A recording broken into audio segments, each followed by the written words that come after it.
Futufuo, wotufo. Nkura wo manam ne nsa so aba akomu no no. Ese na efata.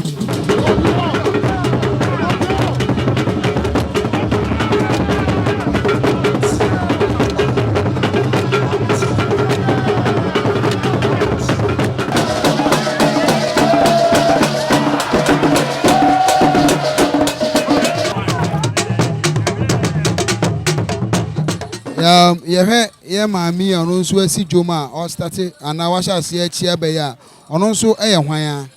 Yo Komfuo Adwoa ofenso na mo ehwa no wo mami wakoma che yie pa enya asameketua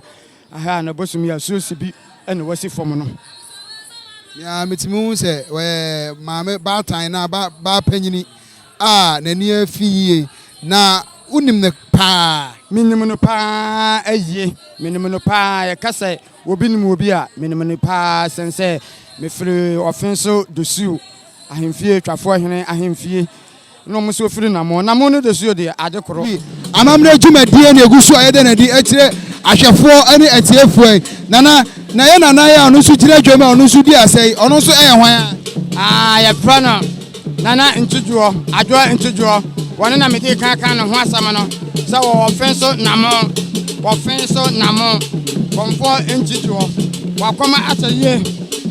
ateye pa minimum ye asa me di kan no ho asam ene ya san ba no so biem no no okoma suo bi ana esuo subi wo offenso na mo esuo subi Komfuo eno no nana ogusu a odi asa ojomi obetuma kan ho asem kakra kire yo ye mami ye Komfuo a wo abadaye ema obi biara wo na mo ene wo fenso maimu ene Ghana maimu yesa mi hu me kasa me kan ma twena ade ache wo ye futufuo wotufo nkura wo manam ne nsa so aba akomu no no ese na efata ye sese wo de anidie ma ye mami wo de anidie ma no etie de ebuo kase ena mede ma no pa se nyankopo enhira no na wonto ne nkwam na ye pa futu a yakwa sampanyfo yi wa akwa de futu e wa akomu no mo yo etiefo amamre dwumadie ekoso ewo NYANSAPO TV ena egusu a etwaguei yedi kaka tiamo dwumadie asi ye bekoso bia ye mfansie mo ye bekoso bia e be mahunu nana na ye hu se oba foforo bi su di nana achi ono so ye hwan ne chiame ana wono so ye Komfuo a am say wono so atene mo na mom wodidini na ase wono so edidini na ase no wono so de apagya ne ho wono so ekom bosumu panyina wono so enya asam keto akora awo fensomam ha na yese dua ben ena etwie enti na omomie no aka abomu na wono no enenam na wono so de na chinkakra no ya hu se ya nana ba ko nso nam dwoma ono nso ochia se oye oto sirebigu ono nso ye hwan Komfuo sewa wo tetirem wono so me di kan no ho asam Komfuo ba sewa o tetirem afida tetirem eho na owo ene won so abade na anim nyamba bo adwumadie ono nso asio be na kom no wadawoma wono na suo ne de adise me popini tiame no kakra sense tetirem na ofenso dem so yemu no etwe kakra eti me popini tiame no me hono bosom kora wasi fom medawa no asnana yo etiefo ene ahwefo amamre na egusu a ekoso no am se amamre no aya na efe ebinu ka se titi obi tire si ehwe nneoma ekoso a omo da ye na obiri Komfuo ne niema pa obeye ma asanteman niema ojan wo ho ama ene atiriman so ba ye omo to aso no yenim se ye na no nso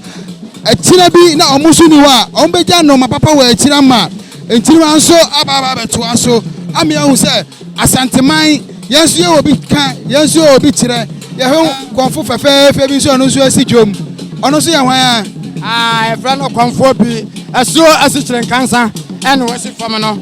Komfuo bi abawa Komfuo ba no hu no akama no aso asikyire nkansa awokom no ene wasane asi edwom no eto hu no a offenso amwawi aha Komfuo bi asisire kansa ana asane esifam no ana e Komfuo ba ya ne hu twa yie pa o kunu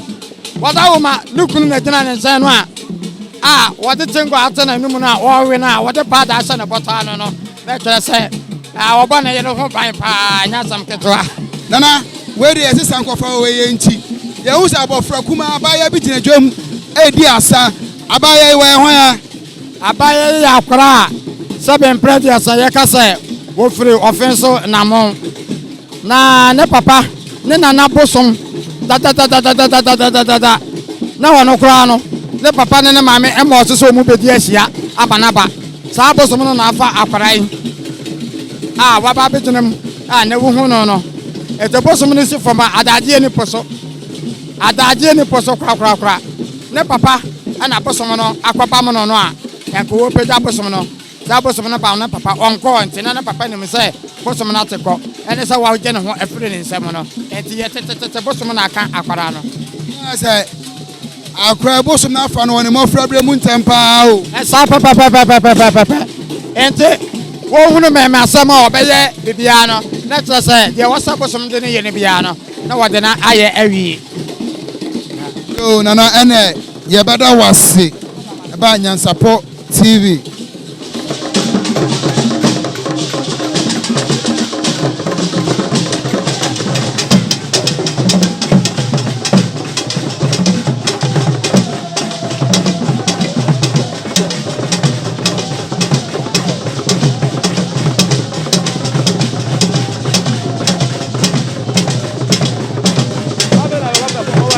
therefore ne ahwefo eguso ade amamre ne amane djumadi Abibirem NYANSAPO TV ye oye nana wo ha oguso ani edi djuma no kakra